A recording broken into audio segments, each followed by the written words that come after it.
ባቡል ዜናችን የመጨረሻው ምዕራፍ የቢዝነስ መረጃዎች የሚቀርቡበት ጊዜ ላይ ደርሰናል። ቤተልሔም ሞገስ መረጃዎችን ልታጋራን ስቱዲዮ ተገኝታለች።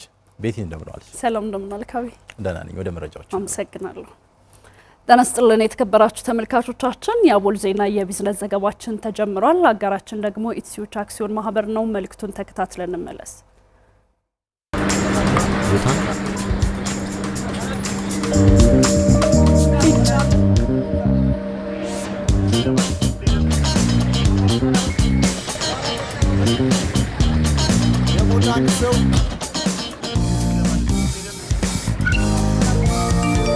ክፍያ በዚህ ልክ ቀሎ አውቅም።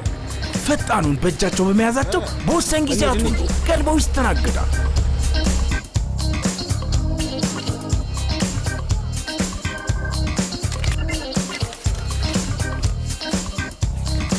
በምቹ ጠቅ ክፍል የሚያደርግ ሁሉ ፈገግታና ደስታን ይፈጥራሉ። የዚህ ሁሉ ሚስጥሩ ጠቅ ክፍል ነው። እርሶም በስልኮ ላይ የሚጠቀሙትን የየትኛውንም ባንክ መተግበሪያ QR ኮድ ስካነር ከፍተው በኢቲ QR ወደ የትኛውም የአገልግሎት ሰጪ የፋይናንስ ተቋም ጠቅ ክፍል ሲያደርጉ ክፍያው በቅጽበት ይፈጸማል። ተናባቢ ኢቲ QR በኢትስዊች የቀረበ አጋራችንን ኢትስዊች አክሲዮን ማህበርን እጅግ እናመሰግናለን። ወደ ቀዳሚ ጉዳያችን የማልፈው አብራችሁን ቆዩ። ኢትዮጵያ የአየር ንብረት ለውጥን ለመቋቋም የምታደርገውን ጥረት ለማገዝ መንግስት በታዳሽ ኃይልና በተፈጥሮ ጥበቃ እንዲሁም አረንጓዴ ኢንቨስትመንት ላይ ለሚሰሩ ባለሀብቶች አዲስ የንግድ ማበረታቻና ፖሊሲዎችን ማርቀቅ እንደሚገባው የአማራ ክልል አካባቢ ጥበቃ ባለስልጣን አሳሰበ። ዘርፉ አዲስ ይሁን እንጂ ባለሀብቱ በዚህ ላይ ቢሳተፉ አዋጭ መሆኑን መገንዘብ ያስፈልጋል ተብሏል። የዝባለም ጌታነት ተጨማሪ ዘገባ አላት።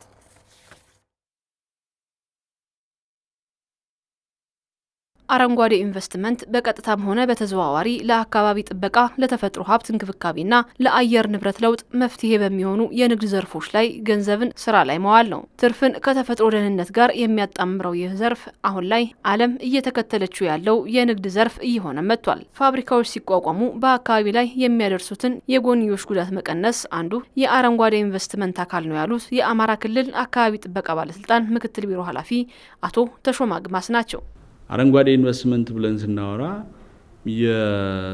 የአካባቢያችን ንጹህ ለስራ የተመቸ እንዲህ ከማድረግ በዘለለ ወይም ደግሞ ሪሳይክል ከማድረግም ጭምር በዘለለ ያለ ጽንሰ ሀሳብ ነው። ያ ማለት አንድ ፋብሪካ ወይም አንድ ኢንዱስትሪ ሲቋቋም የመጀመሪያውና መሰረታዊ የሆነ ጉዳይ በአካባቢ ላይ ምንም አይነት ተጽዕኖ አለማድረስን፣ የአካባቢ ጥበቃ ጉዳዮችን ወይም ደግሞ በሰፈሩ ወይ በተቋቋመበት አካባቢ ያለውን ሁኔታ ምንም አይነት በአካባቢው ወይም በማህበረሰቡ ላይ የጎንዮሽ ጉዳት እንዳያደርስ ሆኖ መቋቋም ማለት ነው። ታዳሽ ኃይልን መጠቀም ከአረንጓዴ ኢንቨስትመንት ዘርፎች መካከል የሚጠቀስም ነው። በርካታ የዓለማችን ሀገራት ከነዳጅ ጥገኝነት ወጥተው ወደ ተፈጥሮ ኃይል ለመዞር መዋለ ንዋያቸውን እያፈሰሱም ይገኛሉ። በዚህ ዘርፍ ኢትዮጵያ ገና ጅምር ላይ ያለች ቢሆንም ዘርፉን የሚመርጡ ባለሀብቶችን ማበረታታት ይገባል ይላሉ ምክትል ቢሮ ኃላፊው። ታዳሽ ኃይል ብለን ስናወራ የፀሐይና የብርሃን ማለት የንፋስ ኃይልን የመጠቀም ጋር የተያያዘው ነው። በዚህ ረገድ ገና ብዙ ያልተሰራበት ነው ብሎ መውሰድ ይቻላል። ወደፊት ግን ይሄ ከአካባቢ ጥበቃ ስራ ጋር በጣም ወሳኝነት ያለው ጉዳይ በመሆኑ ምክንያት ይሄን ዘርፍ ማበረታታት የሚገባ ይሆናል ማለት ነው። ይሄን ዘርፍ ለማበረታታት የመጀመሪያው እንግዲህ የአረንጓዴ ኢንቨስትመንትና የታዳሽ ኃይል አጠቃቀምን በተመለከተ ለአጠቃላይ ለሀገር ኢኮኖሚ እድገት ከሚያደርገው አስተዋጽኦ ባለፈ ለአካባቢ ጥበቃ ስራዎች ወሳኝ ስለሆነ የተለያዩ የማበረታቻ ስርዓቶች መዘርጋት አለባቸው ብለን እናምናለን። እንደ አካባቢ ጥበቃ ከነዚህ ውስጥ የመጀመሪያ ነው የምንለው የፋይናንስና የታክስ የማበረታቻ ስርዓቶች መዘርጋት አለባቸው ብለን እናምናለን። ለዚሁ አገልግሎት የሚውሉ እቃዎች ከውጭ ሲገቡ ከቀረጥ ነፃ የሚገቡበትን ሁኔታ ማበረታታት ይገባል ብለን እናስባለን። ፖሊሲና ህጎችን ማርቀቅና መፈጸም ላይም ዘርፉን እንዲያንሰራራ ከሚያደርጉ ተግባራት መካከል ነው ያሉት አቶ ተሾመ ከመንግስትና ከተቋማት የተቀላጠፈ አገልግሎት ሊያገኙ ይገባል። ለዚህም እንደ ቢሮ ስራዎችን እንሰራለን ብለዋል። ሁለተኛው የአሰራር ስርዓቶቹ በጣም የተቀላጠፉ እንዲሆኑ ከማድረግ ጋር የተያያዘው ማለት ነው።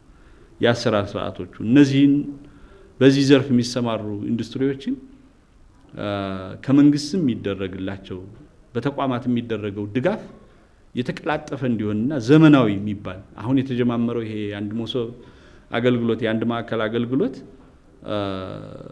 ስራውን የበለጠ ሊያቀላጥፈው ይችላል። ከዚህ ባለፈ ግን ደግሞ በልዩ ሁኔታ አሰራር ተዘጋጅቶለት ድጋፍ ሊደረግ ይገባል ማለት ነው። እንደ አካባቢ ጥበቃ እነዚህን ጉዳዮች እናነሳለን ማለት ነው።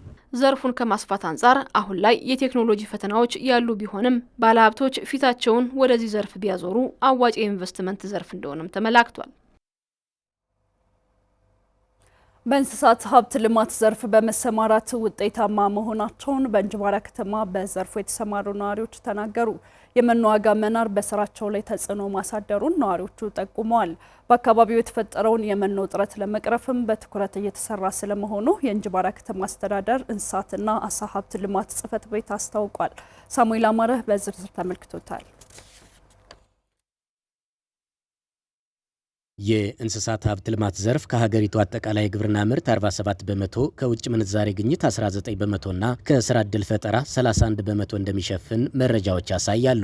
ዘርፉ ከቅርብ ጊዜ ወዲህ የበርካታ ወጣቶችንና አልሚ ባለሀብቶችን ትኩረት እየሳበ መጥቷል። በአዊ ብሔረሰብ አስተዳደር እንጅባራ ከተማ በዘርፉ የተሰማሩ ግለሰቦችም የእንስሳት ሀብት ልማት በአጭር ጊዜ ውጤታማ የሚያደርግ የስራ ዘርፍ መሆኑን ተናግረዋል። እንጅባራ ከተማ ላይ በጣም ከፍተኛ የሆነ የወተት ፍላጎት ነው ያለው። ዘርፉ እንደኛ በጣም አዋጭ ሆኖ ነው ያገኘ ነው።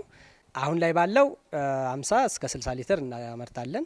ከዚህ በፊት ያልተሰራ ስራ ነው የእንስሳት ሀብት ስራ። አሁን በባለቤትነት በጥሩ ሁኔታ እየሰራን ያለንበት ሁኔታ ነው ያለ። ከጊዜ ወደ ጊዜ እየጨመረ የመጣው የመኖ ዋጋ መናርና የአቅርቦት እጥረት ግን ዘርፉን እንዳያሻሽሉ ማነቆ እንደሆነባቸው ጠቁመዋል። መኖ አቅርቦት ላይ ትንሽ ፈተና እየገጠመን ነው። መኖ ከጊዜ ጊዜ ዋጋው እየጨመረብን ነው። እሱ ላይ ያለው ነገር እልባት ቢያገኝ ጥሩ ነው። በዚህ የተሰማሩ ሰዎችን ደግሞ በሚደገፍ ሁኔታ ቢመቻች አርሶ አደሩም ይደገፋል፣ ውጤቱም ጥሩ ሁኔታ ይደርሳልና እሱ ያው ውስንነት አለ። የእንጅባራ ከተማ አስተዳደር እንስሳትና አሳ ሀብት ልማት ጽሕፈት ቤት ኃላፊ ዶክተር የምስራች ታደለ የእንስሳት ሀብት ልማቱን ይበልጥ ውጤታማ ለማድረግ በኩታ ገጠም የማደራጀት ስራ እየተሰራ መሆኑን ተናግረዋል። አሁን ላይ ወደ 10 የሚሆኑ በወተት መልምለን ሳይት ተመርቶላቸው አንድ የወተት ክላስተር መፍጠር ችለናል ማለት ነው። ይሄንንም በዶሮ ሀብት ለማስፋት ወደ 22 የሚደርሱ ወጣቶችን መልምለን የቦታ መረካከብ ላይ ነው ያለ ነው። በከተማ አስተዳደሩ በመኖ አቅርቦት ላይ የሚስተዋሉ ማነቆችን በዘላቂነት ለመፍታት በመኖ ማቀነባበር ዘርፍ ለሚሰማሩ ባለሀብቶች መሬት የማስተላለፍ ስራ መሰራቱንም ገልጸዋል። በመኖ ማቀነባበሪያነት ቦታ ወስደው እየሰሩ ያሉ ወደ 3 የሚሆኑ ግለሰቦች አሉ። እነዚህ በሙሉ አቅማቸው ሲሰሩ ደግሞ የመኖ ውድነቱን የሚቀርፍበትና የተሻለ ውጤትም የምናገኝበት ስለሚሆን እንደ ከተማ ተሰራበት ያለበት ሁኔታ ነው ያለው። የእንስሳት ምርትና ምርታማነትን ለማሳደግ በሁሉም ቀበሌዎች የእንስሳት ጤና ክሊኒኮች አገልግሎት እንዲሰጡ እየተደረገ ነው ያሉት ደግሞ የአዊ ብሔረሰብ አስተዳደር እንስሳትና አሳ ሀብት ልማት መምሪያ ኃላፊ አቶ ትእዛዙ አበበ ናቸው። እንደ ብሔረሰብ አስተዳደር ከ179 አካባቢ ቀበሌዎች የእንስሳት ጤና ክሊኒክ አላቸው። እነዚህ ክሊኒኮች የጸጥታ ችግር እንኳን ሳይበግራቸው ለአርሶ አደሩ አገልግሎት ሲሰጡ ነው የከረሙት። አሁንም የእንስሳት ክሊኒክ ያልተሟላላቸው አሉ። እነሱን ከሚመለከተው አካል ጋር ተነጋግሮ የህብረተሰብ ንቅናቄ በመፍጠር ህብረተሰብ ባለቤት ሆኖ እንዲገነባና የእንስሳታቸውን ጤና እንዲጠብቅ የማድረግ ስራ መሰራት አለበት። በብሔረሰብ አስተዳደሩ በአሳ ሀብት ልማት የሚሰማሩ አርሶ አደሮች ቁጥር እየጨመረ መምጣቱን ያነሱት ኃላፊው እስከ በጀት ዓመቱ አጋማሽ ድረስ 73 ቶን የሚደርስ የአሳ ስጋ መመረቱንም አብራርተዋል። ዚገም አካባቢ ላይ፣ ጓንጓ ላይ፣ ጃዊ አካባቢ ላይ በተቀናጀ መንገድ የአሳ ኩሬ እየተቆፈረ ነው ያለው። የሚቀናጀው ከዶሮ እርባታ ጋር ከበግና ፍየል እርባታ ጋር።